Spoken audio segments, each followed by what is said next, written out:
Hello दोस्तों, कैसे हैं आप सब। मैं आपका स्वागत करता हूं अपने YouTube channel jobs and shorts पे। हमेशा की तरह आज मैं फिर से आपके लिए एक नई जॉब वैकेंसी की जानकारी लेकर आया हूं दोस्तों, जो कि हमारे पास निकल कर आई है नेशनल हेल्थ मिशन रायपुर की तरफ से। जी हाँ दोस्तों, ये जॉब वैकेंसी है NHM रायपुर रिक्रूटमेंट 2023, जिसे कि 78 स्टाफ नर्स, नर्सिंग ऑफिसर और वेरियस अदर पोस्ट के लिए जारी किया गया है। सैलरी की बात करें तो ये आपको 8,800 रुपये से लेकर 31,500 रुपये पर मंथ तक की मिल जाएगी। वहीं जॉब लोकेशन आपका रायपुर छत्तीसगढ़ होगा। अगर बात कर लेते हैं इस फॉर्म का आवेदन करने के लिए अप्लाई मोड क्या रखा गया है, तो इसे कम्प्लीटली ऑफलाइन रखा गया है दोस्तों। तो आइए बिना देर किए इस जॉब वैकेंसी के बारे में डिटेल में जान लेते हैं। सबसे पहले बात कर लेते हैं दोस्तों पोस्ट वाइज वैकेंसी डिटेल्स की। तो इसे वेरियस पोस्ट के लिए जारी किया गया है, लेकिन फिर भी कुछ एक मेजर पोस्ट की बात कर ली जाए तो ANM के लिए 3 वैकेंसी है, साइकेट्रिक नर्स के लिए 1, जबकि dental assistant, TBHB, technical assistant के लिए 1 वैकेंसी है। नर्सिंग ऑफिसर के लिए 8 वैकेंसी है, सिक्योरिटी पर्सनल के लिए 4 वैकेंसी है, क्लास 4 के लिए 10 वैकेंसी है, जूनियर सेक्रेटरियल असिस्टेंट के लिए 7 वैकेंसी है, सीनियर ट्रीटमेंट सुपरवाइजर के लिए 5 वैकेंसी है, नर्सिंग ऑफिसर के लिए 8 वैकेंसी है, स्टाफ नर्स के लिए 1 वैकेंसी है। इसी प्रकार से बाकी के नंबर आप इस वीडियो को पॉज करके आसानी से स्क्रीन पे चेक कर सकते हो, क्योंकि सारे पोस्ट के नाम रिपीट हो जाएंगे जब मैं आगे आपको वीडियो में पोस्ट वाइज एजुकेशनल क्वालिफिकेशन बताऊंगा। अगर बात कर लेते हैं दोस्तों एजुकेशनल क्वालिफिकेशन की पोस्ट वाइज, तो ANM के लिए आपका क्लास 12 के साथ साथ ANM क्या होना आवश्यक है। साइकेट्रिक नर्स के लिए आपका डिप्लोमा या फिर BSc या MSc क्या होना जरूरी है। डेंटल असिस्टेंट के लिए आपका क्लास 10th पास क्या होना आवश्यक है। TBHB के लिए आपका क्लास 12 के साथ साथ ग्रेजुएशन क्या होना जरूरी है।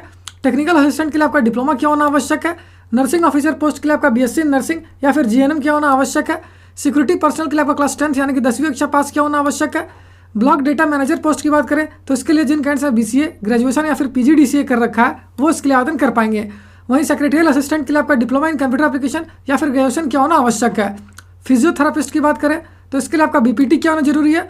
वहीं क्लास 4 के लिए आपका क्लास 5th यानी कि 5वीं कक्षा पास क्या होना आवश्यक है। जूनियर सेक्रेटरियल असिस्टेंट की बात करें तो इसके लिए जिन कैंडिडेट क्लास 12th पास कर रखा है या फिर डिप्लोमा इन कंप्यूटर एप्लीकेशन से कर रखा है वो इसके लिए आवेदन कर पाएंगे। सीनियर ट्रीटमेंट सुपरवाइजर के लिए आपका डिग्री क्या होना आवश्यक है। वहीं सेक्रेटरियल असिस्टेंट के लिए आपका डिप्लोमा इन कंप्यूटर एप्लीकेशन के साथ साथ ग्रेजुएशन क्या होना आवश्यक है। अगर बात कर लेते हैं ANM की, तो इसके लिए जिन कैंडिडेट क्लास 12th पास कर रखा है साथ ही ANM कर रखा है वो इसके लिए आवेदन कर पाएंगे। वहीं SWC संगवारी के लिए आपका ग्रेजुएशन के साथ साथ MSW क्या होना आवश्यक है, जबकि पीयर सपोर्टर के लिए आपका क्लास 12th पास क्या होना आवश्यक है।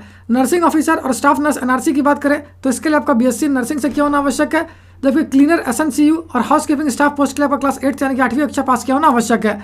नर्सिंग ऑफिसर की बात करें तो इसके लिए आपका BSc नर्सिंग क्या होना जरूरी है। वहीं अगर junior secretarial assistant PHC level की बात करें तो इसके लिए आपका क्लास 12th पास क्या होना जरूरी है या फिर डिप्लोमा इन कंप्यूटर एप्लीकेशन क्या होना आवश्यक है। वहीं अगर बात कर लेते हैं दोस्तों पोस्ट वाइज आयु सीमा की, तो आप इसे इस वीडियो को पॉज करके आसानी से स्क्रीन पे चेक कर सकते हो। एप्लीकेशन फी की बात की जाए तो इसके लिए आपको इसका ऑफिशियल नोटिफिकेशन ही चेक करना होगा दोस्तों। वहीं सिलेक्शन प्रोसेस केवल रिटन टेस्ट और इंटरव्यू पे बेस्ड होगी।